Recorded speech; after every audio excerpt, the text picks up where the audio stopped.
ऐसी शक्ति है कि देवताओं के अस्त्र शस्त्र उसके आगे फेल हो गए। तब दधीचि ऋषि की हड्डियों से वज्र बनाया गया। सुना है आपने, बताया है शिव पुराण में, दधीचि ऋषि देवताओं के अस्त्र शस्त्र उनके पास थे। श्रुति का भेद है, इसी उसको रहने दें।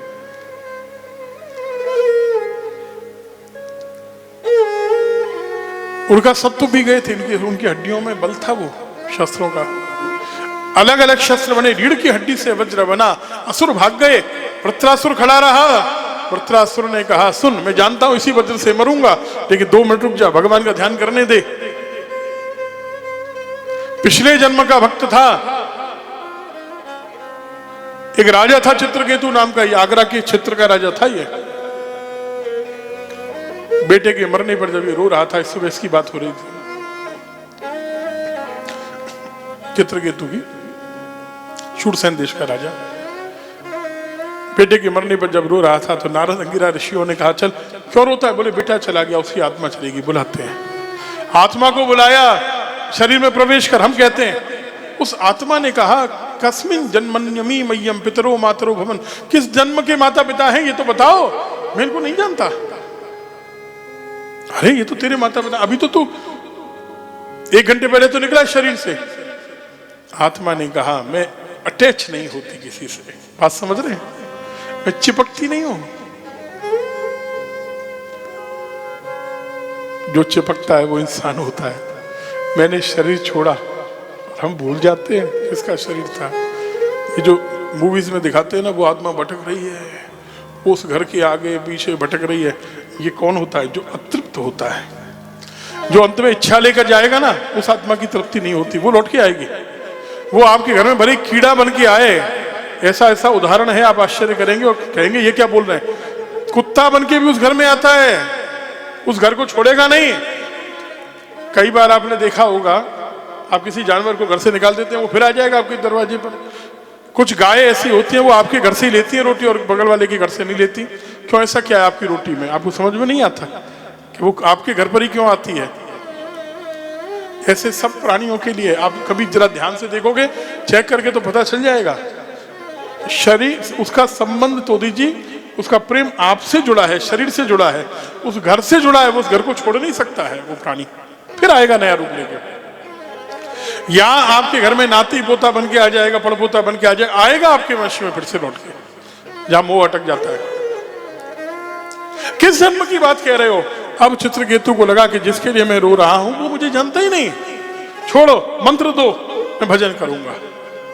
भजन करते करते सिद्धियां जब आने लगी तो इसको अहम आ गया। एक दिन से शिव जी की हंसी उड़ा दी, भगवान शंकर की। शिव मुस्कुराई। पार्वती जी ने कहा, बाबा आप बहुत सीधे हो, एक सामान्य व्यक्ति आपकी हंसी उड़ा देता है, तुझे श्राप देती हूं, जा असुर बन जा। वो वृत्रासुर बना। पिछले जन्म की भक्ति है उसके जीवन में। उसने कहा अब गलती नहीं करूंगा। अहम हरे तव पादैकमूलो दासानुदासो भवितास्मि भूयो मनस्मरेता सुपतेर्गुणास्ते गृणीतवा कर्म करोतु कायम। हमारे महाराष्ट्री कहते हैं कि पूरे भागवत जी में सबसे अच्छी स्तुति यही है। 4 श्लोक में वृत्र चतुष्टयी कहते हैं इसको।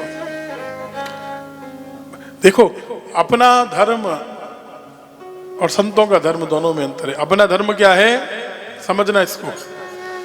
क्यों संतों की पूजा कर रहे हो उसको अंतर को समझ लेना। अपना धर्म क्या है? सुबह उठे, ठाकुर जी की पूजा कर दी, माला झोली लेके बैठ गए, ये अनुष्ठान किया, बस अब दिन भर की छुट्टी हो गई। संतों का क्या है?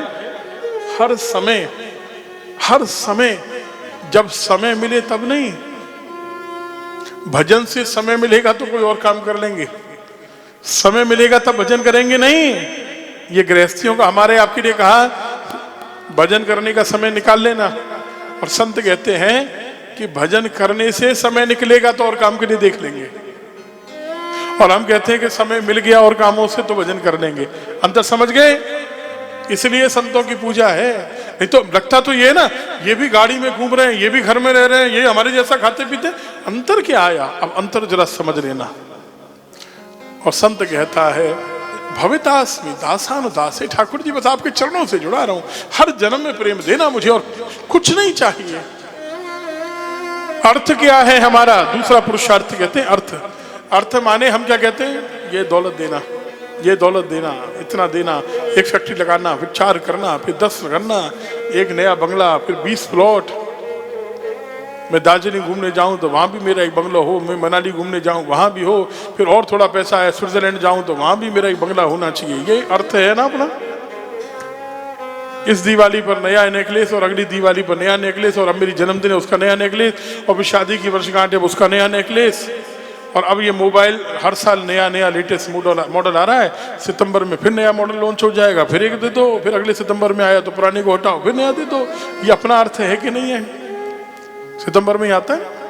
हाँ, पहले हम लोगों के लिए ले आते थे, उस समय हम हांगकांग होते थे, हर साल हमको ढोके नौकरों की तरह लाना पड़ता था।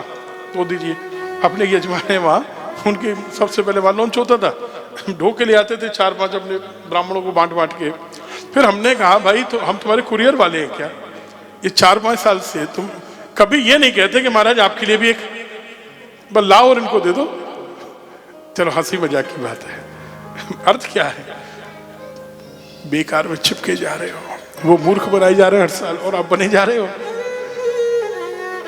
हम बने जा रहे हैं, वो बनाने को तैयार हैं नहीं, क्योंकि हम बनना चाहते हैं बाबूजी, इसलिए मूर्ख बनाती है दुनिया। अर्थ क्या है संतों का? ये अंतर देख लेना। संतों का अर्थ, अगर ठीक है भैया मिलते हैं। भैया विजय जी को प्रसाद दिया,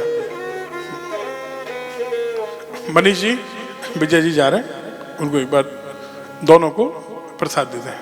दे दिया पक्का? सिंगानिया जी आपके भरोसे हम। अर्थ क्या है? अर्थ में अंतर देख लो। ये हमारा अर्थ है, और संतों का अर्थ क्या है? ठाकुर जी ने कहा स्वर्ग लो, बोले नहीं चाहिए, बोले वैकुंठ लो नहीं चाहिए, बोले पृथ्वी का राज्य नहीं चाहिए, त्रिलोकी का राज्य नहीं चाहिए। क्या चाहिए? आपका प्रेम चाहिए। संतों का अर्थ धन है, प्रेम ठाकुर जी का। देखो ये सारी चीजें कौन सी हैं जो टिकेंगी? हमारा अर्थ मिटेगा और इनका अर्थ टिकेगा, ठाकुर जी का प्रेम। तीसरा हमारा काम और उनके काम में क्या अंतर है? अजात पक्षा इव मातरम खगा स्तन्यम यथा वत्सतरा क्षुधाता प्रियम प्रियेवो व्युषितम विषन्ना मनोरविंदाक्षद्रेक्षते त्वां। हे कमल नयन, मेरा मन कभी आपसे अलग न हो। जैसे पत्नी पति को प्रेम करती है, पतिव्रता स्त्री, ऐसे मेरा मन हमेशा आपके चरणों में लगा रहे। आपको छोड़कर इधर उधर न जाऊं, दुनिया की कोई कामना नहीं, केवल आपको चाहूं। मोक्ष कैसे होगा? संतों के चरणों में प्रेम होने से मोक्ष होगा। संतों के चरणों में आसक्ति दीजिए। मुझे हम चाहते हैं मरने के बाद मोक्ष हो, संत कहते हैं जीते जी मुक्त होना है, जीवन मुक्त, जीवन में मोक्ष होना है। कैसे? जिसका संतों से जुड़ा संबंध है उसे हर घड़ी आनंद ही आनंद। जिसका संतों से जुड़ा संबंध है उसे हर घड़ी आनंद ही आनंद है। यही जीवन मुक्त, ये हो गया मोक्ष। इंद्र ने हाथ काटे और वृत्रासुर निगल गए, मुंह फैलाकर इंद्र को निगल गए। वज्र से इंद्र ने पेट चीरा। लोग कहते हैं वृत्रासुर की मृत्यु हुई, लेकिन सुखदेव जी कहते हैं भगवान स्वयं प्रकट होकर आए और हृदय में स्वीकार किया, अपने शरीर में प्रवेश करा दिया, लेकर बैकुंठ जा रहे हैं। आचार्य वृत्र जी महाराज की जय, भक्त वत्सल भगवान की जय, जय जय श्री राधे।